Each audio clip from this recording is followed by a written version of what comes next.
ও আয়েশা, হাসরের মাঠের অবস্থা কতটা ভয়ঙ্কর হবে জানো না? নারী আর পুরুষরা সব হাসরের মাঠে উলঙ্গ দাঁড়াবে। সূর্যটা মাথার উপরে নেমে আসবে।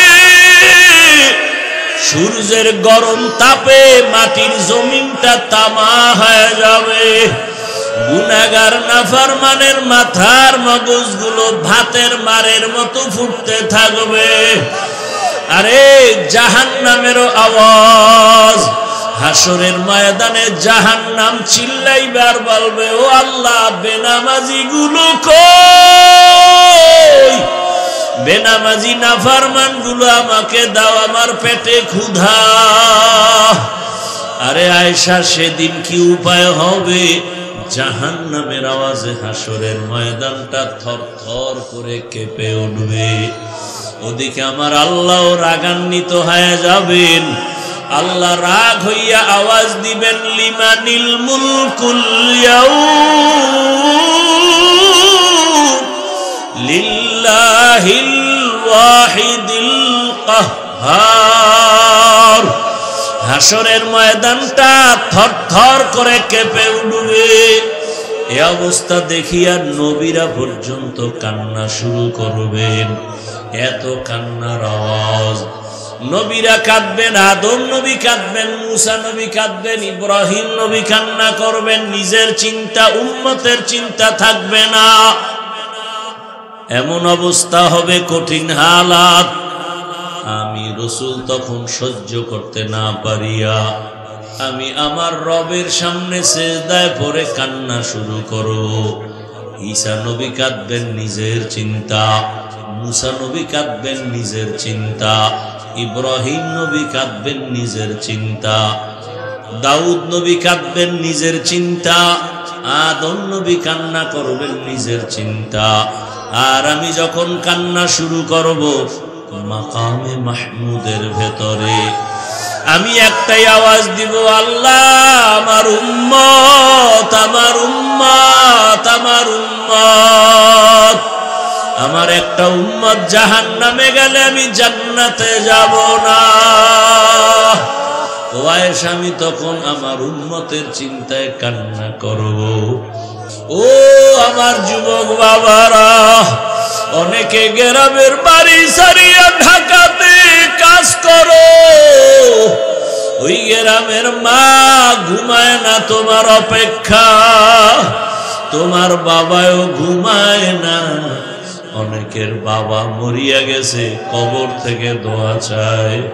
অনেকের মা মরিয়া গেছে, দোয়া চায়। আজকে যারা মা বাবারে বাড়িতে রাইখা শহরে এসে বন্ধু নিয়ে আনন্দ করো আর ঘুমাও, ওই মা বাবা তোমারে আমারে বিছানায় রাইখা কখনো ঘুমান নাই। মায়ার নবী কাঁদে, ভাই জিবরাইল, আমি বড় ইয়তীম। 6 বছরে আমি মা হারাইয়া বড় অসহায়। আমার ডানে কেউ নাই, বামে কেউ নাই। ও জিবরাইল, এদের মারিও না। একদিন যদি এরা চিনে, কালেমার পতাকায় চলে আসবে। ও আয়েশা, আমি এত কষ্ট করিয়া দিনের দাওয়াত দিয়া যখন রাতের বেলা ঘরে আসতাম, যত রাত্রই হতো আমি ঘরের সামনে আসিয়া, আসসালামু আলাইকুম ইয়া আহলাল বাইত, কথাটা বলা মাত্র ঘর থেকে আওয়াজ আসতো, লাব্বাইক ওয়া সা'দাইকা ইয়া রাসূলুল্লাহ। খাদিজার কণ্ঠে আওয়াজ। আমি বলতাম, খাদিজা, আপনি কি রাতের গভীরে ঘুমান না? খাদিজা চোখের বাড়ি ছেড়ে কাঁদতে আর বলতেন, ও রবি, আমি জানি আপনার মা নাই, আপনার বাবা নাই। আমি খাদিজা 2 জন স্বামী বিদায়ের পরে আপনার ঘরে আসছি। আমার একাধিক সন্তান রেখে আমি আপনার ঘরে আসছি। আমি সন্তানের মায়া বুঝি। আপনার চারদিকে দুশ্মন। আপনার মা যদি থাকতেন, আপনাকে বাহিরে রেখে মা ঘুমাইতেন না। ওরে সন্তানেরা জানো না যে মা কেমন মায়া করে। ওরে তুমি মাকে বাড়িতে রাইখা আনন্দ করো, খবর নাও মায়ের চোখে ঘুম নাই। ওরে বাবারে কবরে রাইখা যারা আরামে ঘুমাও, ওই বাবার কবরের কি হালাত। ও সন্তানেরা বাবা যারা হারাইছো, দুই বুড়া চোখের পানি ছেড়ে কাঁদো, আর আমার মালিকের দরবারে দোয়া করো। আল্লাহর কাছে চোখের পানি ছেড়ে বাবার জন্য দোয়া করো। ওই মায়ের ঋণ আদায় করা কোনোদিন সম্ভব হবে না। ওই মা তোমার আমার জন্য কত কাঁদলেন, চোখের পানি ছাড়লেন, আর কষ্ট করলেন। ওই মা বাবার চোখের পানি আর দোয়া ছাড়াই চেয়ারে বসতে পারি নাই। ওই মা বাবার চোখের পানি আর দোয়া ছাড়া তুমি টাকা পয়সা বাড়ি গাড়ির মালিক হতে পারো নাই। ওই মা বাবারে কবরে রাখিয়া নিষ্ঠুরের মতো কেমনে ঘুমাও।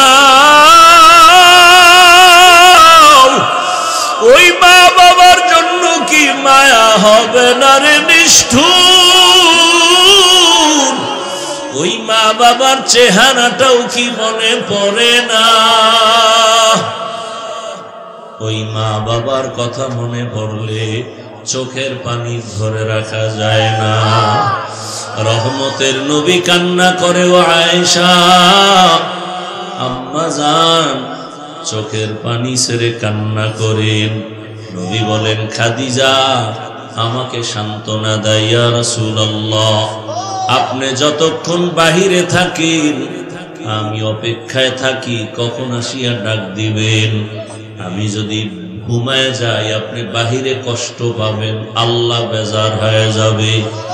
আমি ঘুমাই না রে ইয়া রাসূলুল্লাহ, আপনার খেদমতের অপেক্ষায় আছি। ও আয়েশা, খাদিজার কষ্টের কাহিনী মনে পড়লে চোখে আমার পানি চলে আসে। আর একটা কথা আমার মনে পড়লে আমি চোখের পানি ছেড়ে কান্না করি। হাসরের ময়দানের কথা যখন মনে পড়ে, ওয়া আম্মা মান খাফা মাকাম রাব্বিহি ওয়া নাহান নাফসা আনিল হাওয়া ফাইন্নাল জান্নাতা হিয়াল মাওয়া। আল্লাহ বলেন, কিয়ামতের দিন আমার আদালতে দাঁড়াইয়া হিসাব দেওয়ার ভয় জমিনে জিন্দা অবস্থায় যেই মানুষ নিজেকে গুনাহ থেকে দূরে রাখবে, আমি আল্লাহ ওয়াদা করেছি আমি তাকে বিনা হিসাবে জান্নাত দিব। রহমতের নবী বলেন, ইত্তাকিল মাহারিম তাকুন আ'বাদান নাস। হারাম জিনিস থেকে নিজেকে ফিরাও, বাঁচাও। মানুষের কাছে তোমার মর্যাদা বেড়ে যাবে, আল্লাহর কাছেও তোমার দাম বেড়ে যাবে। নিষিদ্ধ জিনিস থেকে বাঁচো। ও ভাই, চোখের সামনে আপনারা দেখেন, আমার তর্জমা শেষ, এবার ব্যাখ্যা চলতেছে। আমরা আপনাদের সামনে যারা চেষ্টা করি, রসুলের আদর্শের টুপি পরেছি, আমি কোনো পিসাবের টুপি দেই নাই। আমি রসুলের আদর্শের জামা পরেছি, কোনো পীরের আদর্শ না। আমি রসুলের আদর্শে দাড়ি রেখেছি, কোনো পীরের আদর্শের দাড়ি রাখি নাই। আমি রসুলের আদর্শে নামাজ আদায় করি। শুধু আমি না, এই লাইনে আমরা যারা চেষ্টা করি, আপনাদের চোখের সামনে দেখেন তো আমরা না খায় মরে গেছি, বলেন? চোখে আঙ্গুল দিয়া দেখায় দেই, লিখে রাখেন বাসায় গিয়ে। মহামারী করোনা গোটা দুনিয়াটাকে স্তব্ধ করে ফেললো। স্কুল পর্যন্ত বন্ধ, কলেজ বন্ধ, চাকরি বন্ধ, ফ্যাক্টরি বন্ধ, বাস গাড়ি, দোকান পাট সব বন্ধ। ইতিহাস ভুলে যাবেন না, ওই সময় আল্লাহর কোরআনের একটা মাদ্রাসাও বন্ধ হয় নাই। কি মিথ্যা বলছি? একজন হুজুরেও না খায়া মরে নাই। ভুলিয়েন না। শিক্ষিত দুই কুলাঙ্গার সন্তান বাবাকে করোনায় যখন আক্রান্ত করে ফেলল, এক পর্যায়ে বাবা মরে গেল। সন্তান ট্রিপল মাস্ক লাগায় বসে আছে, বাবার কাছে যায় না, করোনা মরার ভয়। এলাকার গরিবদের ডাকলো, গরিবদের ডাক দিয়া বলল, কিছু টাকা দিব, বাবার লাশটা টেনে রাস্তার বাহিরে ফেলে দাও। রাস্তায় টাইনে ফেলাই দিস, দরওয়াজা জানালা লক করে দিল। জানালা দিয়ে একটা নজর তাকায় দেখলো না বাবার লাশ কুকুর খেলো নাকি জানাজা হলো। যুবক বাবারা, আমার কথা যদি আমি ভুল বলি, তুমি আমাকে একটু ইশারায় বললো যে এটা ভুল, আমি তওবা করে নিব। আর যদি দেখো না সত্যি, তাহলে অন্তরকে বুঝাও যে তুমি সোজা হবা কেমনি, তওবা করবা কিভাবে, সেই চিন্তা করো। জানালা দিয়ে তাকাইল না, বাবার লাশের খবর কি? ইতিহাস। সেই সময় আমার দেশের শত শত লাশ, করোনার লাশগুলো ওলামায়ে কেরাম টুপিওয়ালারা নিজেদের কাঁধে নিলেন, গোসল করালেন, জানাজা পড়াইয়া কবরে রাখছেন। একজন হুজুরেও করোনায় মরে নাই। নগদ, বাকি বুকি কোনো কথা নেই।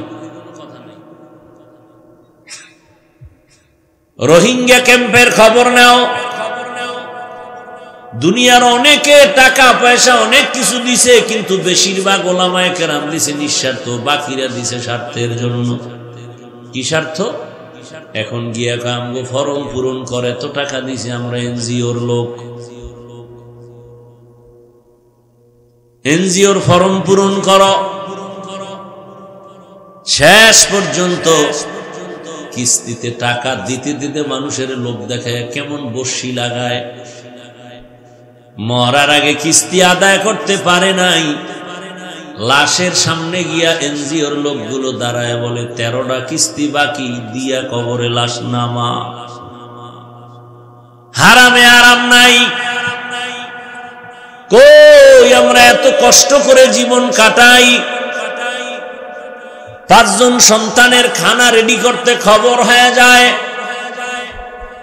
অথচ মাদ্রাসায় শত শত ছাত্র, শত শত ছাত্রর মধ্যে অর্ধেক ফ্রি, গরিব, এতিম, অসহায়। অথচ 3 বেলা খানা চলে, রুটিন করা খানা চলে। মানুষের কাছে ভিক্ষাও করি না, আপনাদের কাছেও ছোট হই না, বিরক্ত করি না। আল্লাহ হেফাজতের জিম্মাদারি নিছেন। দয়াময় আল্লাহ তার বান্দাদের অন্তরে মোহাব্বত বাড়াইয়া তাদের রিজিকের ব্যবস্থা করতেছেন। ছাত্রদের আগামীকাল দুপুরের খানা নাই, রাত হয়ে গেছে। হুজুরেরা পরামর্শ করলো কি করা যায়। কয় আল্লাহর কাছে সেজদা দিয়া কান্না শুরু করো, মুনাজাত দাও। ভোর রাতে কান্না, হে মালিক, নিজের বাড়ি ঘর পরিবার ছাড়িয়া তোমার বান্দাদের সন্তানদের মানুষ বানাবার জন্য মেহনত করি, বেতন মাত্র 5-6 হাজার টাকা, তাও মাসে মাসে পাই না। আগামীকাল খানার কিছু নাই, বোর্ডিং খালি। ও আল্লাহ, আমি শিক্ষক না খাইয়া কাটাইতে পারি, কিন্তু এই ছোট বাচ্চাগুলো যারা ভোর রাত্রে উঠা কোরআন তেলাওয়াত করবে, ওদের যদি খানা দিতে না পারি, কলিজায় মানাইতে পারবো না। মোনাজাত দিয়া কান্নার পর সকালবেলা এক ভদ্রলোক মাদ্রাসায় হাজির। হুজুর, ছাত্র কত? 400। বলে একবেলা খানা কত টাকা লাগবে? বলে আপনি যদি ভরপুর খানা দেন 50 থেকে 70 হাজার। বলে আপনি দুপুরের খানার আয়োজন করেন সব টাকা আমি দিব, আমার আব্বার জন্য দোয়া করবেন, আমার মা অসুস্থ দোয়া করবেন, আমার ব্যবসায় ঝামেলা দোয়া করবেন। হুজুরেরা তারে জোর কইরা নিয়ে আসছে। কে পাঠাইছেন? গরতাওয়াক্কুল মিকুনিহার সুবহশান মিরাসানাদ রিজকে তু আজলা মাকাম জুজবা হাকচি জে মাখাজ ইনসুজা ফজলে উআ মস্তে দর জুমলা জাহান। আপনাদের চোখের সামনে নবীজির আদর্শ মানিয়া জেনারেল লাইনে আপনাদের মতো কত বান্দা, হুজুর না, স্কুলে পড়ে, কলেজে পড়ে, চাকরি করে, ব্যবসা করে, 5 ওয়াক্ত নামাজও পড়ে, দাড়িওয়ালা, আপনারাই জবাব দেন আছে না নাই? অশান্তিতে আছে। নবীর আদর্শের কারণে তাদের এখনো সম্মান। উলামায়ে কেরামের মোহাব্বত অন্তরে জমা করে, চাইলে অনেক হারাম খাইতে পারে, কিন্তু খায় না। কার ভয়?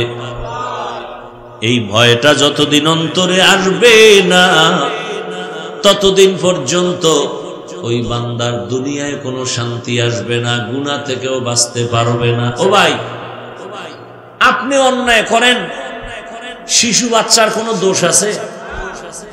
তাও জ্বরে আর হাত পাও বাঁকা হইল কেন? এই সন্তানের মা বাপ,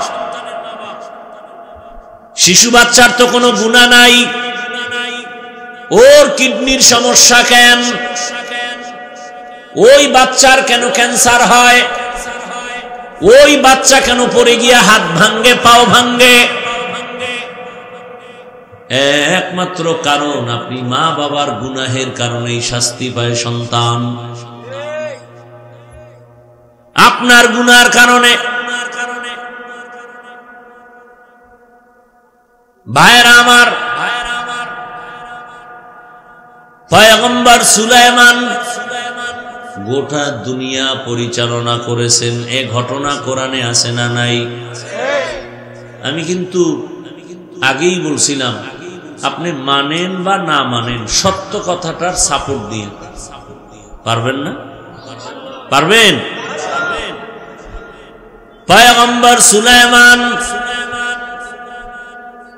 গোটা দুনিয়া পরিচালনা করেছেন। কথাটা কোরআনে আছে না নাই? বাসুলাইমা দাদে মুলক সরওয়ারি,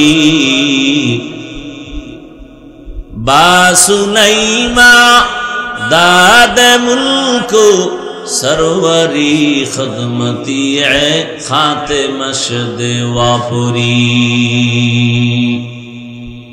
ভাইরা আমার, ইউসুফ নবী মিশরের অর্থমন্ত্রী নিয়ে দায়িত্ব নিয়ে পালন করেছেন। ঘটনা কোরআনে নাই? আপনারা ইসলামটাকে মনে হয় দুর্বল মনে করেন না? আপনারা কি ইসলামটাকে দুর্বল মনে করেন? আল্লাহর কোরআনটাকে কি দুর্বল মনে করেন? আল্লাহর কোরআন দুর্বল না, কিন্তু যারা বলেন যে সব বিষয়ের সমাধান আল্লাহর কোরআনের ভেতরে আছে, কিন্তু রাষ্ট্রের ব্যাপারে কোরআনে কিছু নাই, মানে ওইটার কেমনে কয় জানেননি? ইসলামের রাজনীতি নাই। তার মানে আপনি বুঝায় দিলেন আল্লাহর কোরআন, ইসলাম সব দিক থেকে পরিপূর্ণ, রাষ্ট্রের ব্যাপারে কোরআন দুর্বল। আপনার কথায় প্রমাণ হইল রাষ্ট্রের ব্যাপারে ইসলাম দুর্বল। আসলে কি আল্লাহর কোরআন দুর্বল? আসলে কি রাসূলের হাদিস দুর্বল? আসলে কি ইসলাম দুর্বল? আল্লাহ বোধহয় ভুলে রাষ্ট্রের ব্যাপারে কোনো সমাধান দেন নাই। কি বিষয়টা এমন? বরং মানুষের জীবনে যত লাইনের যত সমস্যা, সব কিছুর সমাধানের একমাত্র ঠিকানার নাম ইসলাম। দুনিয়াতে আর কোন ঠিকানায় গেলে সমাজের রাষ্ট্রের কোন সমাধান নিখুঁত ভাবে পাবেন না। ভেজাল আর ভেজাল। একমাত্র নিখুঁত ভাবে ইহকাল পরকালের সব সমস্যার সমাধান ঠিকানার নাম কি? দীনিয়াল ইসলাম দীনু মাওকাহু আরজু কুফরানান আফওয়ান ইনদাহু মুক্তাদায়া নবিয়ুন ওয়া সাহবুহু নুজুমুন লিল হিদায়া ফি জামাহু। আরে মুসলমান দাবি করেন, নামাজ যদি নাও পড়েন কিন্তু ইসলামটাকে খাটো করেন কেন? বা কেউ করে মেনে নেন কেন? এই মেয়ে, আপনি নামাজ পড়েন না, আপনার বউ পর্দা করে না, এই জন্য বউরে কি কেউ কারো কাছে ছোট করে? বলেন না কেন? বরং কেউ করতে চাইলেও তো বাঁচাবার চেষ্টা করে। কথা ঠিক না? আপনার রসুলকে আপনি ঠিক মতো মানেন না, কিন্তু আপনার সামনে রসুলকে যদি কেউ খাটো করতে চায় আপনি সেটা সহ্য করেন কেন? ইসলাম পরিপূর্ণ এক বিধান, এক ইসলাম জীবনের ব্যবস্থা, সব সমস্যার সমাধানের ঠিকানা। কেউ যদি ছোট করতে চায় আপনি বলবেন আমি নামাজ পড়ি না, দাড়ি রাখি না, পর্দা করি না, তবে খবরদার ইসলাম পবিত্র, আমার সামনে ইসলামের খাটো করলে আমি ছাড় দিব না। এতটুকু ঈমান আপনাদের নাই? আমার কথাটা বুঝেন নাই মনে হয়। আপনি নামাজ পড়েন না, দাড়ি রাখেন না, পর্দা করেন না, সেটা ভিন্ন। আপনার সামনে আপনি তো মুসলমান, আপনি তো ইসলামের মানুষ, আপনি মানেন না ঠিক আছে, কিন্তু আপনার সামনে ইসলামকে কেউ খাটো করবে, উল্টা পাল্টা কথা বলবে, আল্লাহর উপরে তোহমাত চলে যাবে, রসুলের উপরে ট্যাগ লাগাবে, আপনার তো সাথে সাথে বলা উচিত ফারদার আর একটা বার আমার ইসলাম নিয়ে কথা বলবেন না। আমার ইসলাম আমার আল্লাহর দেয়া, কোনো ভেজাল নাই। আমি মানি না ঠিক, ইসলাম সঠিক, ইসলাম শান্তি, ইসলাম মানবতার ধর্ম, ইসলাম বৈষম্য দূর করার ধর্ম। উল্টা পাল্টা কথা বলবেন না। আমার রক্তবিন্দু দিয়ে হলেও ইসলামের ইজ্জত আমি রক্ষা করব। এর সামনে যে বাধা হবে সেই বাধার প্রাচীর ভেঙে ফেলবো। কথাটা বুঝাইতে পারছি? এই নিয়তটা বা এই ঈমানটুকু যদি থাকতো তাহলে আপনার সামনে এই কথা জীবনে কেউ বলার দুঃসাহস পাইতো না যে ইসলামী রাজনীতি নেই। আমার রসুল মদিনা রাষ্ট্র চালান নাই, তো কেন বলেন ইসলামে নাই? আপনি মানেন না, সেজন্য আপনার সাথে ঝগড়া নাই। বিরোধিতা করবেন কেন? আপনি নামাজ পড়েন না, এজন্য তো আমরা বুঝাইতেছি আদরের ভাষা দিয়া, নরম হইয়া। আপনার কাছে আমি মাথা নত করে বুঝাই, কত নরম ভাষায় জানো আপনি ইচ্ছা করে নামাজের দিকে আসেন, আপনার একটা গালি দেই না, কিন্তু বিরোধিতা করবেন না তো এটা ছাড় দেওয়ার কোনো রাস্তা নাই। আপনি নামাজ পড়েন না, বুঝাইতেছি, আপনার সাথে কোনো ঝগড়া নাই, দেখা হলে আগে সালাম দেব, কিন্তু বিরোধিতা কেন করবেন? এটা সহ্য করা যাবে, বিরোধিতাটা সহ্য করা। আপনি পর্দা করেন না, কোনো ঝগড়া নাই, বিরোধিতা করলে আপনার সাথে আর কোনো আপোষ নেই, এখানে আর আপোষ করা যাবে। আপনি দাড়ি রাখেন না, কোনো ঝগড়া নাই, আমি আপনাকে বুকে লাগাবো, সালাম দিব, মেহমানদারি করাবো, কোনো আফসোস নেই। কিন্তু বিরোধিতা করলে আপনার সাথে আপোষ করার কোনো আইন নেই ইসলামে। খুব কঠিন কথা, কিন্তু আপনি বিরোধিতা করেন কেন? আপনি ইসলামের রাজনীতি করেন না, হাজার বার আপনাকে ধন্যবাদ, আপনার সাথে আমার উঠা বসা হবে, কথা হবে, খানা হবে, সব হবে, বিরোধিতা করা যাবে না। যে আমি দুনিয়ার কিছু ধান্দায় পড়ে গেছি, তো বাকি ইসলাম ঠিক, ইসলাম ঠিক, কোরআন ঠিক, আমি মানি না সেটা ভিন্ন। আমার শয়তানের বন্ধু বানায় নিছে, আমি দুনিয়াদার হয়ে গেছি। ইসলামের বদনাম যেন আপনি না করেন আপনার সামনেও যেন ইসলামকে কেউ খাটো করার সুযোগ না পায়।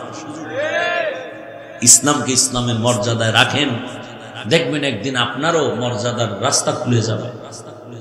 সহজভাবে বুঝেন কথাগুলো। ওয়া আম্মা মান খাফা মাকাম রাব্বিহি ওয়া নাহা আন-নাফসা আনিল হাওয়া। এত বয়ান কথা বলতে কি কষ্ট। 5 মিনিট কথা বইলে দেখেন তো কি কষ্ট লাগে কথা বলতে। পৃথিবীতে এর থেকে কষ্টের কোনো কাজ নাই। এত কষ্ট, আবার এর মধ্যে যদি প্রতিদিন, আবার যদি হয় 2-3টা, আবার যদি হয় আনলিমিটেড, আবার যদি হয় না খাইয়ার ঘুম না মাইরা। এই যে হজর ঢাকা সেই কুড়িগ্রাম থেকে 3টা বয়ান শেষ করে আসছি, কারণ ওদিকে যাইতেই পারি না। বছরে 2-4-5-6 দিন যাই। 12 মাস যদি উত্তরবঙ্গে বয়ান করি শেষ করা যাবে না, চট্টগ্রাম সাইডে গেলে শেষ করা যাবে না। যেহেতু সারা দেশে দৌড়াই, কি করব, মানুষের আবদার রক্ষা। লজ্জায় পইরাও দেওয়া লাগে। কতটুকু বাধ্য হই যে হেলিকপ্টারে নিবে। আমি বললাম ভাইজান আগের থেকে ভাড়া কিন্তু 3 গুণ বাইরে গেছে। হবে, তারপরও নিব। দুপুরে গিয়ে আপনি আধা ঘন্টা বয়ান করে আসবেন। দুপুরে রাত্রে বয়ান আমার ঢাকা, কিন্তু তার ওখানে দুপুরে যেতে হবে জামালপুর। ভাড়া নিবে 2.5 লাখ। এটা কপ্টারওয়ালারা নিয়ে যাবে। আর কপ্টারের সাথে আমরা কোনো যোগাযোগ করি না। কমিটির বলি ওকে নাম্বার নেন, নিয়ে অফিসে যান। এয়ারপোর্টে ওদের অফিস, ওখানে গিয়ে ওদের সাথে ডিসকাস করেন সব। আমাদের সাথে এ বিষয়ে কোনো কথা নেই। কিন্তু বদনামগুলো আমাদের উপরে চলে আসে। নিতে চাই না। সব ঠিক, আমিও ঠিক, হেলিকপ্টার কি বলে কমিটি ঠিক, মাহফিল ঠিক, বয়ান চলতেছে। হাফিজুর রহমান নাই, কি ও হেলিকপ্টার যাবে না, গজব কি, কুয়াশা। কেন নিচে দিয়ে সব রৌদ্র, কয় না উপরে গেলে সব অন্ধকার। হ্যাঁ নে কি বলে দাঁত জ্বালায় বই রয়েছে, ওরা যাবে না।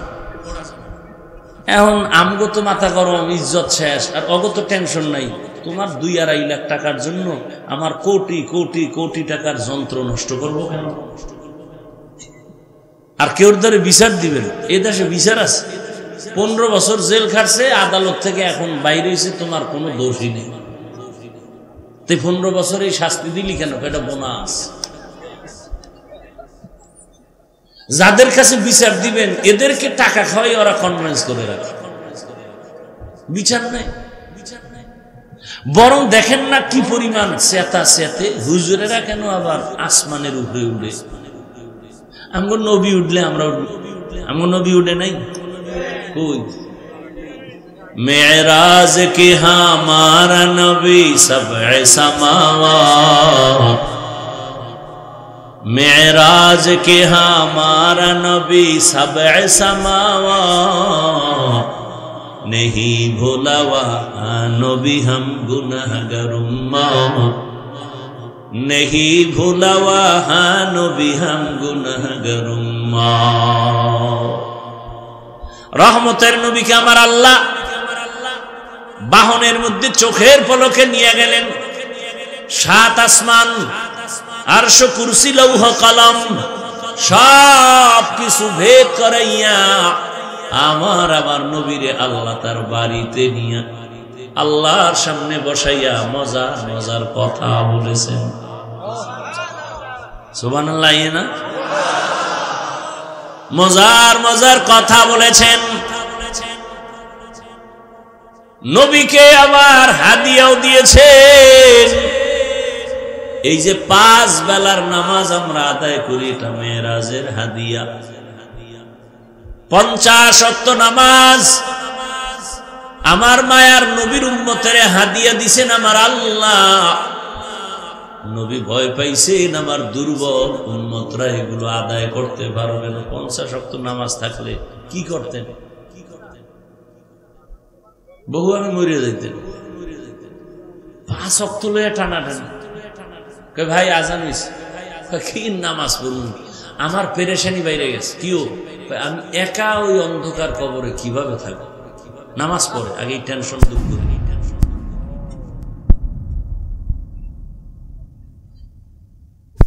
5 ওয়াক্ত নামাজ কমাইতে কমাইতে কমাইতে কত আছে লাস্টে? নবীর মনটা গেছে বেজারে, আহা আমার উম্মত সব বেশি পাইব, কমতে কমতে গেল সব। রহমতের নবী বলেন, আমার অন্তরে দুঃখ, আমার উম্মতের সওয়াব কমে গেল। আল্লাহ বলেন, ও পয়গম্বর আপনি উম্মতের জানায়া দেন 5 বেলার নামাজ যদি আদায় করে আমি পুরা 50-এরই সওয়াব দিয়ে দিব। মাকুন সুসুতি নামাজে পাঞ্জে গানা ফাওয়াইলুল লিল মুসাল্লিনা আল্লাযীনা মুমিনারা ইনামাজে ইমদাদে দা ইস্তাঈনু আয়াতে কুরআন। এই ভলিউম বাড়া, কষ্ট হয় আপনাদের? আচ্ছা কি কষ্ট বলেন তো? এই তো বইয়া রয়েছেন, এই তো মানে কষ্ট এতটুকু যারে এতক্ষণ বাইরে থাকলে মোবাইলে কত দুনিয়া ঘুরে লাগতো, এইটা পারলাম না। এই তো ভাইরা আমার, তো 12 মাস মোবাইল দেখছেন, একটা দিন আল্লাহর জন্য দেন না। আল্লাহর কাছে দোয়া করেন, এই বসাটাও যদি আপনার ইখলাসের সাথে হয় আল্লাহ বলবেন, যাও আমার আলেম রে তুই ভালোবাসা কোরআনের মোহব্বতে বয়ান শুনছো, আমি আল্লাহর স্পেশাল পাওয়ারে তোকে বিনা হিসাবে জান্নাত দিয়ে দিলাম। আতিনা ফি দারে দুনিয়া না হাসান, আতিনা ফি দারে উকবা না হাসান, ইয়া গিয়াসাল মুস্তাগীসি নাহদিনা লিফতিখারা বিল উলুমি ওয়াল গিনা। হর গরিদে নেকো তু তৈয়ার হে, जो न मांगे उससे तू बेजार है। ও আমার কলিজার যুবক বাবারা, বৃদ্ধ বাবাজিরা, পর্দার আড়ালের মা বোনেরা, এত বয়ান আর এত বয়ান, জুমার খতিবের বয়ান, আমাদের বক্তাদের বয়ান, পীর মাশায়েখের বয়ান, দাওয়াত ও তাবলীগের বয়ান, এরপরেও কেন আমাদের আমলের কথা শূন্যের কোঠায়? কারণ কি? ব্যবসায়ী ভাই জেনে শুনে কেন কাস্টমারের সাথে মিথ্যা বলে ধোকা দেয়? কর্মচারী মালিকের সাথে কন্ট্রাক্ট 8 ঘন্টা ডিউটি করবে, কেন ফাঁকি দেয়? জানে ফাঁকি দেওয়া গুনাহ, এরপরও করে। মিথ্যা বলা গুনাহ, জানার পরে কেন বলে? কারো উপরে আক্রমণ করা জুলুম, জানার পরেও কেন করে? চুরি করা গুনাহ, এরপরও চোর কেন চুরি করে? এখানে আইয়াও মোবাইল নেই, ওয়াজে ফেরেশতারা মোবাইল চুরি করে। টাটকা বয়ান দি হই না, মোনাজাতের ঘরে নাই, মোবাইল শেষ। এরকম কুলাঙ্গার আছে না নাই? আল্লাহ হেদায়েত দান করুন। ভাইরা আমার, এত কিছু সব জানার পরেও কেন আমলের খাতা শূন্যের কোঠায়? একমাত্র কারণ আমাদের মাঝে একটা মেডিসিনের অভাব। কিসের অভাব? ওই মেডিসিনটা আমার মধ্যে না থাকলে আমিও বেতালে আছি, আমিও ওয়াদা ঠিক রাখি না। কেন বলে? মেডিসিন আমার মধ্যেও দুর্বল। পাগড়ি মাথায় দিছি ঠিক, তবে আমার সন্তানের সাথে আমি হক আদায় করি না। কেন বলে? মেডিসিন দুর্বল। ওই মেডিসিনের নাম হলো আল্লাহর ভয়। কার ভয়? দুনিয়ার যে ব্যক্তি আমার আল্লাহকে ভয় করবেন, দুনিয়ার সব মখলুক তাকে ভয় করবে। যেই ব্যক্তি আমার আল্লাহকে বেশি মহব্বত করবা, দুনিয়ার সব মখলুক তোমাকে মহব্বত করবে। তুমি আল্লাহরে মহব্বত করো, পিপিলিকা তোমাকে মহব্বত করবে, বিধর্মীরা তোমাকে মহব্বত করবে, গর্তের প্রাণী তোমাকে মহব্বত করবে, বাঘ তোমাকে মহব্বত করবে, মাছ তোমাকে মহব্বত করবে। এগুলো বহু দেখে আসছি, বহু আল্লাহওয়ালার চোখের সামনে দেখেছি। আমাদের সাগরের পার বঙ্গোপসাগর, কুয়াকাটা, সেই ছোটবেলার কথা। উজানির কারি ইব্রাহিম রহমাতুল্লাহ আলাই, তার 11তম সন্তান আরি মনজুর আহমদ রহমাতুল্লাহ আলাই, যার হাতে ধইরা আমারে ধইরা উজানি নিয়ে গেছেন, লেখাপড়া করালেন, আর বারবার দোয়া করতেন, আল্লাহ। বাচ্চাদের মতো কাঁদতেন মাঝে মাঝে, আমার কাছে এদিকে দিয়ে কান্না করে, এই যে পানি ভরে না, এটা হাতে মাখে, এই হাতে মাখে, চেহারায় মাখে, মাথায় মাখে। কয় এটি কেন করি জানো? জানো কেন? কয় চোখের পানি আল্লাহর ভয়ে কানলে ওইটা যেখানে লাগবে ওখানে জাহান্নামের আগুন লাগবে। আর তার হাতের মধ্যে আমার হাত ঢুকে এভাবে দোয়া করতো, আল্লাহ ওরে দিয়ে একটা বড় মাদ্রাসা দিতে চাই, তুমি একটু কবুল করো। তো মাদ্রাসা হয়েছে, তিনি তো নেই। আউলিয়ারা কারে উকবা ইখতিয়ার, জাহেলারা কারে দুনিয়া ইখতিয়ার। মেডিসিনটার নাম কি বলেন? হে খোদা দয়াময় রব্বুল আলামিন।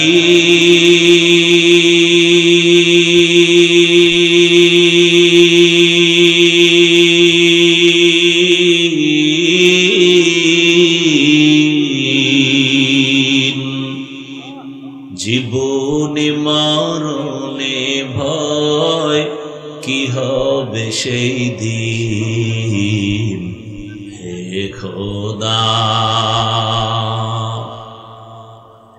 হে খোদা দয়াময় রব্বুল আলামিন।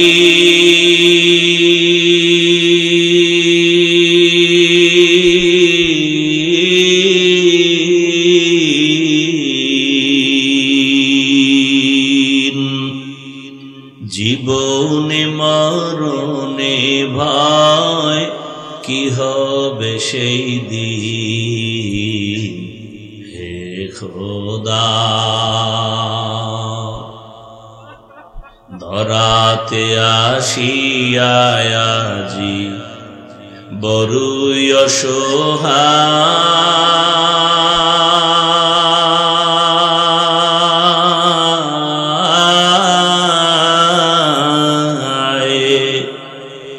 ইহকালের মায়া জালে অন্ধ যে সবাই।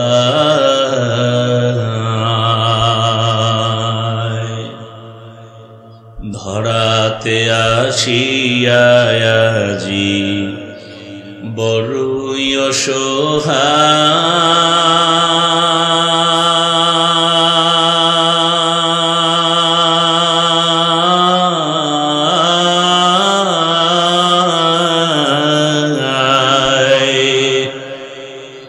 ইহকালের মায়া জালে অন্ধ যে সবাই।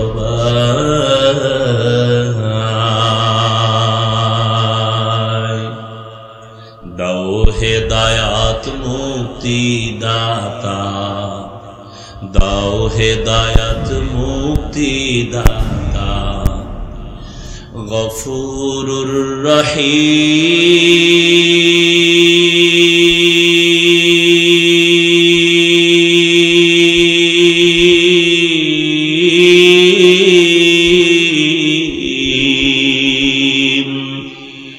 জীবনে মরণে ভয়, কি হবে সেই দিন, হে খোদা,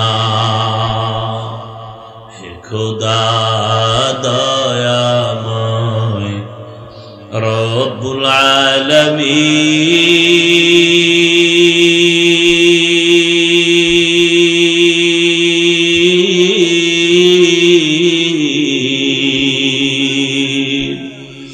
জীবনে মরণে ভয় কি হবে সেই দিন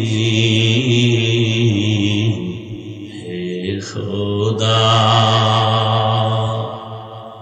या इलाही मुझसे मुझको दूर कर ताकि देखो मुझ में तुझको एक नजर এরে আল্লাহর বান্দারা আমরা আপনাদের পাও ধরে ধরে ধরে ধরে বুঝাই তাবলীগ ওয়ালারা বুঝায় পীর মাশায়েখরা আপনাদের পেছনে দৌড়ায় নামাজ পড়ে কান্না করে টুপি পরি দাড়ি রাখি পর্দা করি হালাল খাই এরপরও সকলের চোখে পানি আর কান্নার আওয়াজ এমন একজন আলেম নাই যে কাঁদে না আল্লাহর কাছে কেমনে দাঁড়াবো নামাজ রোজা তেলাওয়াত টুপিদারি ঠিক রাইখা যদি আমরা কান্না করি আর আপনাদের কাছে দোয়া চাই আর ক্ষমা চাই আপনারা যারা নামাজ পড়েন না আপনাদের উপায় কি আপনারা যারা পর্দা করেন না বলেন আপনাদের কি হালাত হবে একটু চিন্তা করছেন নি আরে জান্নাতের টিকিট হাতে পাইছেন 10 জন সাহাবা প্রথম হযরত আবু বকর দ্বিতীয় হযরত ওমর তৃতীয় হযরতে ওসমান চতুর্থ হযরতে আলী রাদিয়াল্লাহু আনহুম আজমাইন জান্নাতের টিকিট তাদের হাতে জমা তাদের আমল কত সুন্দর নামাজ কত সুন্দর তেলাওয়াত কত সুন্দর তাদের ইখলাস আর তাকওয়া কত সুন্দর এরপরও সারাটা জীবন কান্না করে কাটাইছেন আল্লাহর দরবারে কেমনে দাঁড়াইয়া হিসাব দিব আল্লাহ তো এই কথাই বলছেন ওয়া আম্মা মান খাফা মাকাম রাব্বিহি ওয়া নাহান নাফসা আনিল হাওয়া ফা ইন্নাল জান্নাতা হিয়াল মাওয়া আমার আদালতে দাঁড়াইয়া হিসাব দেওয়ার ভয় যে দুনিয়াতে গুনাহ ছাড়বি তোকে বিনা হিসাবে জান্নাত দিব আরে দুনিয়ার মামলা খাইয়া যদি শুনে আগামী 20 দিন পরে আমার আদালতে হাজিরা উকিল কয় সাবধান জানি না রায়টা কোন দিকে হয় 20 দিন আগের থেকে আপনার আমার ঘুম বন্ধ টেনশন মামলায় যদি বিচারক আমার রায়টা উল্টা দেয় উপায় কি খানাও না স্ত্রী কয় এমন কেন করো কয় ভালো লাগে না আদালতে 20 দিন পরে আমার হাজিরা ওই চিন্তায় ঘুম নাই খানা নাই কিন্তু সকল আদালতের বড় আদালত কিয়ামতের আদালত কেমন আদালত আম্মা জান আয়েশা বলতেছে বলবো আম্মা জান আয়েশা বলেন আমি 6 বছর বয়সে আমার সাথে রাসূলের বিবাহ খেয়াল করিয়েন ও পর্দার আড়ালের আম্মা জানেরা বোনেরা কয়দিন আর দুনিয়ায় থাকবেন আর বাহাদুরি করবেন চোখের সামনে আপনার কত আপনজন চলে গেল আপনার মতো কত মা এই অত্র এলাকায় আছে 5 ওয়াক্ত নামাজ পড়ে পর্দা করে স্বামীর মাল হেফাজত করে মোবাইলে সময় নষ্ট করে না এমন মা নাই ও আম্মা জান বলেন আপনি কেন পারবেন না আল্লাহর আযাবের কি ভয় নাই সময় থাকলে একটা ঘটনার ইঙ্গিত দিয়া যাব রে মা আম্মা জান আয়েশা বলেন রহমতের নবীর সাথে আমার কয় বছরে বিয়া 6 বছর বয়সে বিবাহ 9 বছর বয়সে আমি রাসূলের ঘরে গেলাম আমার বয়স যখন 18 রহমতের নবী তখন দুনিয়া থেকে বিদায় হয়ে গেলেন আর আমগো দেশে 18 বছরের বোনের তো বিয়াই হয় না কি 18 বছরে বিয়া হয় না তো হয় না, বরং এর উপরে আবার আগুন জ্বালায় দিছে, কয় বাল্য বিবাহ হবে না, বাল্য বিবাহ বন্ধ। হয়তো বাল্য বিবাহ চলবে না তো কি চলবে, কয় আকাম চলবে, আকাম, আকাম চালাও, বিবাহ চলবে না। আকাম কেমনে করবি, বইয়ের মধ্যে শিখাবো, রেডি থাক। কেমনে আকাম করবি, প্রেম কেমনে করবি, এগুলো শিখাইবে ক্লাসে। কি সুন্দর সিলেবাস। গানের শিক্ষক গান শিখাবে, গান।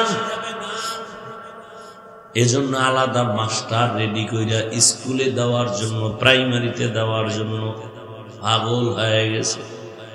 আমগো শিক্ষানীতির যারা মুরব্বী তার মানে কুকুর কুকুরনি রাস্তাঘাটে যেমন যৌবনের আদান প্রদান করে, কেমন যেন তারা চায় এই সমাজের মানুষগুলো, যুবক যুবতী যেখানে সেখানে যৌবনের আদান প্রদান করবে, দেশটাকে জাহান্নামের আখড়া বানাবে, বেশ্যাপাড়া বানাবে, প্রস্কোয়াটার বানাবে। হুজুর যদি বয়ান না করতো, মাদ্রাসা না থাকতো, কত আগে জানি এটা জাহান্নামের বাগান হয়ে যেত। ওলামায়ে কেরাম যখনই মাঠে নামে, কয় পারবে না, পারবে না, পারে না কোনটা বলো। ওলামায়ে কেরাম যেখানে নামছেন আন্দোলনে, কামিয়াব হয়ে গেছেন। কোন নাস্তিক, কোন বেঈমান কর্মসূচি দিয়া আগাতে পারে নাই। বাল্য বিবাহ হবে না, আকাম কিন্তু চলতেই আছে। জেনা চলতেছে, প্রেম করে, কোনো বাধা নাই। এগুলো বললে যুবক রাগ করিস না, আমি তোর কল্যাণ চাই। এই তুই এখন আকাম করবি, বিয়া টিয়া করিস না। আমি কথা যা বলি একেবারে কাটছাট কইরা বলি, এতে আর কোনো ঘুরানি ফিরানি নেই। তুই যদি মেয়ের চরিত্র নষ্ট কর, বিয়া টিয়া করিস না। কারণ তুই 4-5টা মাইয়ার চরিত্র নষ্ট কইরা যদি বিয়া করো, ওই মাইয়া তোর ঘরে একটা আসবে না, বউ হইয়া আসবে না, জল্লাদ হইয়া আসবে। 4টা মাইয়ার চরিত্রের জুতার বাড়ি দিয়া ঝাল মিটাবে। বাচ্চা থাকলে আমাদের বলিস, আর যদি মইরা যাই কবরে গিয়া জুতা মারিস যে হাফিজ মিথ্যা বলছিলি কেন, জুতা মারিস আমার কবর। লেখা রাখ, তোর চরিত্র যেমন, তোর বউ যেটা হবে তার চরিত্র তেমন। কোরআনের আয়াত, আল খবিসাতু লিল খবিসিন, খবিসের সাথে খবিসা। না হুজুর আমার ডানা কাটা ভরি, কোরআনের কসম খাইছে, কোরআন শপথ করছে, কোরআন মাথায় নিয়ে মাইয়ায়। আমি বললাম বল ওই মাইয়ার সিরিয়াল কত? কোরআন নিয়ে মাথায় শপথ খাইছে, আবার সিরিয়াল কি? আমি বললাম তোর সিরিয়াল যত, মাইয়ার সিরিয়ালও তত। তুই যদি 3 মাইয়ার পরে এই মাইয়ার সিরিয়াল হয় 4, ভালো করে লেখা রাখ, ওই মাইয়ারও 3 ছেলের পরে তুই সিরিয়াল 4। তোরে ফকির বানায়া, ভিক্ষুক বানায়া, তারপরে হিজরতে যাবে তোর ওই বউ। কি হাসো না, টের পাবি যে জুতার বাড়ি খাবি, ওদিন টের পাবি। হাস, বাইরে যাবি। আমি হাসির জন্য বলি না, আমি কথা বলি অল টাইম, আমার কলিজার থেকে কথা বলি, চূড়ান্ত মোহাব্বত নিয়ে কথা বলি। একটা মানুষকে জাহান্নাম থেকে বাঁচাবার জন্য বলি, হৃদয় থেকে বলি, কাউকে খুশি আর বেজার করার জন্য না। আমি কলিজা দিয়ে মোহাব্বত করি। আমার কলিজার যুবক কেন চরিত্রহীন হবে? আমার কলিজার যুবকের তো আল্লাহ এই পরিমাণ মেধা দিয়েছেন যে তার একটা যুবকের 1 মেধা দিয়ে গোটা দুনিয়াটাকে কন্ট্রোল করবে। সেই মেডিসিন আমার যুবকের ভেতরে আছে, নষ্ট হবে কেন? তুমি ইঞ্জিনিয়ার হও, ডাক্তার হও, প্রফেসর হও, তুমি এসপি হও, ডিসি হও, ওসি হও, এমপি হও, মন্ত্রী হও, চেয়ারম্যান মেম্বার হও, তোমার মধ্যে এত মেধা, গোটা দেশটাকে কন্ট্রোল করার ক্ষমতা আছে, কিন্তু চরিত্র যদি নষ্ট করো, খোদার কসম মৃত্যু পর্যন্ত কেউ তোরে চাকরিতেও রাখবে না, ব্যবসায়ও নিবে না, ধুকে ধুকে কান্না করে মরা লাগবে। চরিত্রহীনের কেউ চাকরিতে নেয়। আমাকে হুজুর বাদ দেন না, হুজুর বাদ, আপনাকে লাইনে কেউ আপনারে ভালোবাসা নিবে চাকরিতে? জীবনের অমূল্য সম্পদের নাম সুন্দর চরিত্র।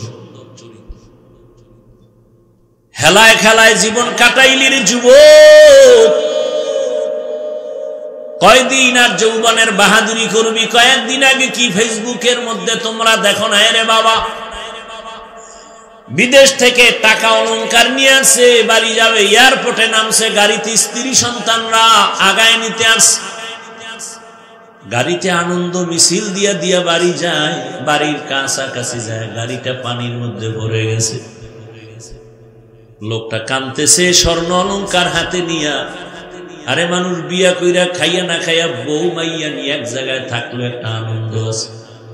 আমার কপাল কেন এত খারাপ, টাকার জন্য বিদেশ গেলাম না, বউ সন্তানের আনন্দ পেলাম, কিছুদিন পরে আসছি, অলংকার টাকা নিয়ে কয়েক মাস থাকবো, পরে আবার যাব, কিন্তু আমার কপাল বড় খারাপ, আমার হাতের উপরে আমার বাচ্চাটা মরে গেল, আমার হাতের সামনে চোখের সামনে আমার স্ত্রী মারা গেল। আজকে তুমি সুন্দরভাবে বয়ান শুনো, কালকে এই সময় আল্লাহ মাফ করুন বুঝাবার জন্য বলি, হতে পারো হসপিটালের রোগী, হতে পারো কবরের বাসিন্দা, দুনিয়াটা কিছুই না রে মুমিন, এখনো সময় আছে, তওবা করো।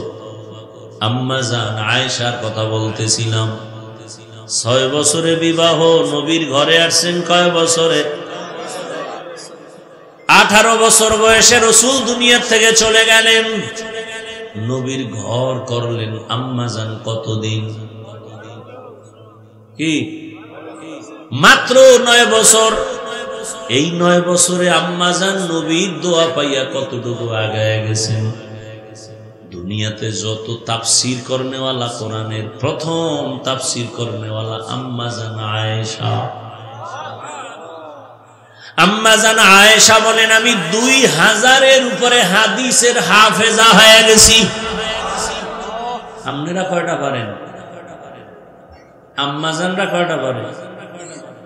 হ্যাঁ, জিন্দেগি মে বন্দেগি তু করনা হে, জিন্দেগি বে বন্দেগি শর্মিন্দা হে, जिंदगी बे बंदगी शर्मिंदा है।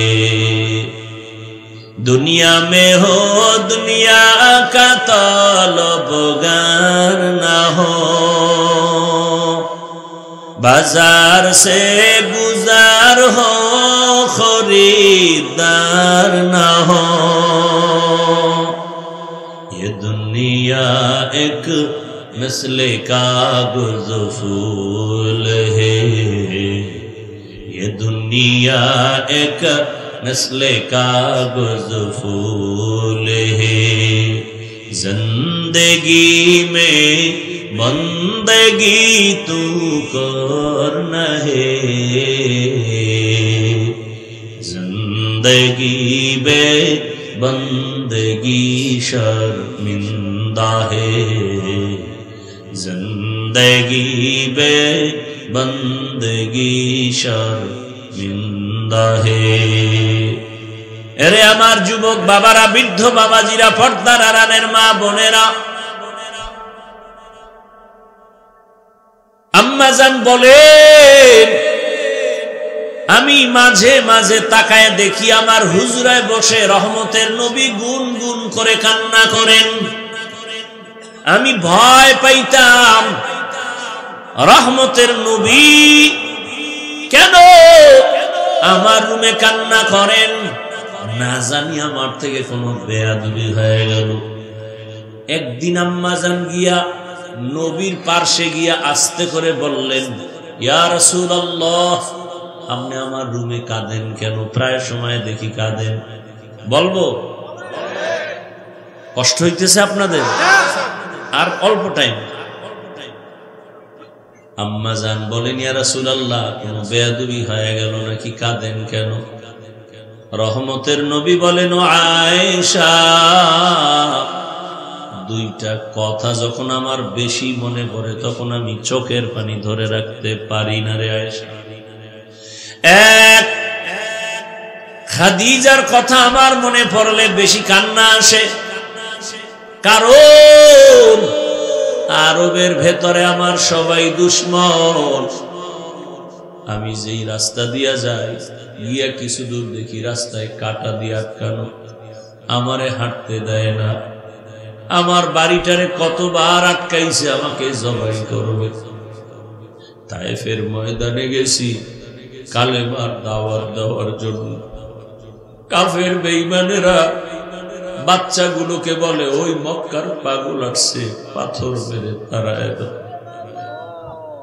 বাচ্চাগুলো ছোট ছোট পাথরগুলো বৃষ্টির মতো মারা শুরু করলো। ও আয়েশা, জানো না আমার শরীরের মধ্যে মশা মাছি বড় আল্লাহ হারাম বানায় দিয়েছে। সূর্যের গরম আমার শরীরে লাগে না, আমি সইতে পারবো না, মেঘের খণ্ড ছায়া দেয়। আমার শরীরের ঘাম থেকে মেশকের ঘ্রাণ। ওই কাফেরের ছোট ছোট বাচ্চাগুলো আমার পিছনে এমন ভাবে শুরু করলো, ছোট ছোট পাথরগুলো যখন মারতেছে, আমার নরম শরীর থেকে রক্ত বের হওয়া শুরু হলো। রক্ত পড়িয়ে আমার জুতা পর্যন্ত আটকায় গেছে। আমি চোখের পানি ছাড়ি আর কান্না করি, আর আমার দিল থেকে দোয়া করি, হে মালিক, এই এলাকার মানুষগুলো বুঝে না, চিনে না, ও আল্লাহ ওদের হেদায়েত দাও। আমি মক্কার দিকে আগাই আর চোখের পানি ছেড়ে কাঁদি। হঠাৎ করে জিব্রাইল আমিন এসে হাজির হয়ে গেছে। আল্লাহ পাঠাইছে, যাও জিব্রাইল, আমার নবীর কান্না আমি আল্লাহ সহ্য করতে পারি না, আমার মায়ার নবী কাঁদে, যাও আমার নবীর গিয়া বলো এখন যদি অর্ডার দেয় তায়েফের জমিন উঠাইয়া সব মানুষগুলো মারিয়া ফেলাও। কেমন মায়ার নবী! মায়ার নবী বলে, ভাই জিবরাইল, তায়েফের মানুষের মারিও না, ওরা আমাকে চিনে না, জানে না। যদি ওরা জানতো আমি দুনিয়ার ইয়তীম, দুনিয়াতে আসিয়া বাবা বলে ডাক দিতে পারি নাই, বাবার চেহারাটাও দেখতে পারি নাই। ও আমার যুবক বাবারা, অনেকে গ্রামের বাড়ি ছাড়িয়া ঢাকাতে কাজ করো, ওই গ্রামের মা ঘুমায় না তোমার অপেক্ষা, তোমার বাবাও ঘুমায় না। অনেকের বাবা মরিয়া গেছে, কবর থেকে দোয়া চায়, অনেকের মা মরিয়া গেছে, দোয়া চায়। আজকে যারা মা বাবারে বাড়িতে রাইখা শহরে আইসা বন্ধু নিয়ে আনন্দ করো আর ঘুমাও, ওই মা বাবা তোমারে আমারে বিছানায় রাইখা কখনো ঘুমান নাই। মায়ার নবী কাঁদে, ভাই জিবরাইল, আমি বড় ইয়তীম, 6 বছরে আমি মা হারাইয়া বড় অসহায়, আমার ডানে কেউ নাই, বামে কেউ নাই। ও জিবরাইল এদের মারিও না, একদিন যদি এরা চিনে কালেমার পতাকায় চলে আসবে। ও আয়েশা, আমি এত কষ্ট করিয়া দিনের দাওয়াত দিয়া যখন রাতের বেলা ঘরে আসতাম, যত রাত্রই হতো আমি ঘরের সামনে আসিয়া আসসালামু আলাইকুম ইয়া আহলাল বাইত কথাটা বলা মাত্র ঘর থেকে আওয়াজ আসতো, লাব্বাইক ওয়া সা'দাইকা ইয়া রাসূলুল্লাহ। খাদিজার কণ্ঠে আওয়াজ। আমি বলতাম, খাদিজা আপনি কি রাতের গভীরে ঘুমান না? খাদিজা চোখের পানি ছেড়ে কাঁদতে আর বলতেন, ও রবি, আমি জানি আপনার মা নাই, আপনার বাবা নাই। আমি খাদিজা দুইজন স্বামী বিদায়ের পরে আপনার ঘরে আসছি। আমার একাধিক সন্তান রেখে আমি আপনার ঘরে আসছি। আমি সন্তানের মায়া বুঝি। আপনার চারদিকে দুশ্মন। আপনার মা যদি থাকতেন, আপনাকে বাহিরে রেখে মা ঘুমাইতেন না। ওরে সন্তানেরা জানো না যে মা কেমন মায়া করে। ওরে তুমি মাকে বাড়িতে রাইখা আনন্দ করো, খবর নাও মায়ের চোখে ঘুম নাই। ওরে বাবারে কবরে রাইখা যারা আরামে ঘুমাও, ওই বাবার কবরের কি হালাত। ও সন্তানেরা, বাবা যারা হারাইছো, দুই বুড়া চোখের পানি ছেড়ে কাঁদো আর আমার মালিকের দরবারে দোয়া করো। আল্লাহর কাছে চোখের পানি ছেড়ে বাবার জন্য দোয়া করো। ওই মায়ের ঋণ আদায় করা কোনোদিন সম্ভব হবে না। ওই মা তোমার আমার জন্য কত কাঁদলেন, চোখের পানি ছাড়লেন আর কষ্ট করলেন। ওই মা বাবার চোখের পানি আর দোয়া ছাড়াই চেয়ারে বসতে পারি নাই। ওই মা বাবার চোখের পানি আর দোয়া ছাড়া তুমি টাকা পয়সা বাড়ি গাড়ির মালিক হতে পারো নাই। ওই মা বাবারে কবরে রাখিয়া নিষ্ঠুরের মতো কেমনে ঘুমাও? ওই মা বাবার জন্য কি মায়া হবে না রে নিষ্ঠুর? ওই মা বাবার চেহারাটাও কি মনে পড়ে না? ওই মা বাবার কথা মনে পড়লে চোখের পানি ধরে রাখা যায় না। রহমতের নবী কান্না করে, ও আয়েশা আম্মা জান, চোখের পানি ছেড়ে কান্না করেন। নবী বলেন, খাদিজা আমাকে সান্ত্বনা দেয়, ইয়া রাসূলুল্লাহ আপনি যতক্ষণ বাহিরে থাকেন আমি অপেক্ষায় থাকি কখন আসিয়া ডাক দিবেন। আমি যদি ঘুমায় যাই আপনি বাহিরে কষ্ট পাবেন, আল্লাহ বেজার হয়ে যাবে। আমি ঘুমাই না রে ইয়া রাসূলুল্লাহ, আপনার খেদমতের অপেক্ষায় আছি। ও আয়েশা, খাদিজার কষ্টের কাহিনী মনে পড়লে চোখে আমার পানি চলে আসে। আর একটা কথা আমার মনে পড়লে আমি চোখের পানি ছেড়ে কান্না করি। হাসরের ময়দানের কথা যখন মনে পড়ে, ও আয়েশা, হাসরের মাঠের অবস্থা কতটা ভয়ঙ্কর হবে জানো না? নারী আর পুরুষরা সব হাসরের মাঠে উলঙ্গ দাঁড়াবে। সূর্যটা মাথার উপরে নেমে আসবে। সূর্যের গরম তাপে মাটির জমিনটা তামা হয়ে যাবে। গুনাহগার নাফরমানের মাথার মগজগুলো ভাতের মারের মতো ফুটতে থাকবে। আরে জাহান্নামেরও আওয়াজ। হাসরের ময়দানে জাহান্নাম চিল্লাইবে আর বলবে, ও আল্লাহ, বেনামাজি গুলো কই?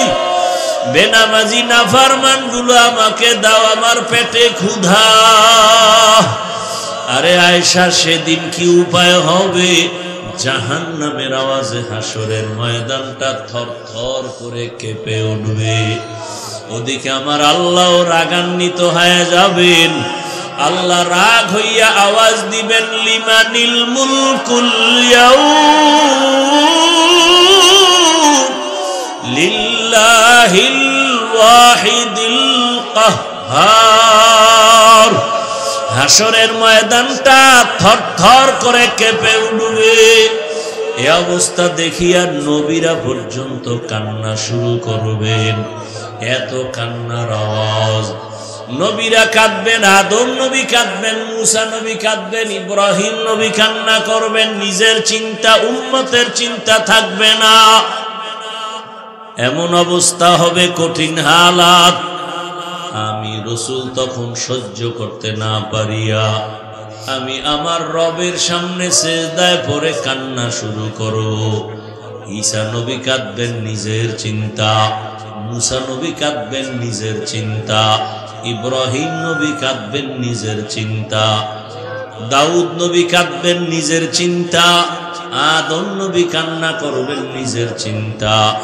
আর আমি যখন কান্না শুরু করব, মাকামে মাহমুদের ভেতরে আমি একটাই আওয়াজ দিব, আল্লাহ আমার উম্মত, আমার উম্মত, আমার উম্মত। আমার একটা উম্মত জাহান্নামে গেলে আমি জান্নাতে যাব না। ও আয়েশা, আমি তখন আমার উম্মতের চিন্তায় কান্না করব। এখন আমি উম্মতের চিন্তায় কান্না করি।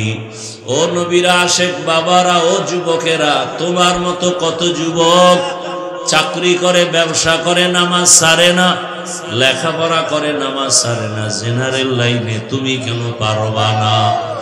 এখনো সময় আছে, তওবা করে নেও। মরিয়া গেল আর নামাজ ছাড়বা না, দাড়ি কাটবা না, বেপরদায় চলবা না, মা বাবার সাথে বেয়াদবি করবা না, শিক্ষকের সাথে বেয়াদবি করবা না।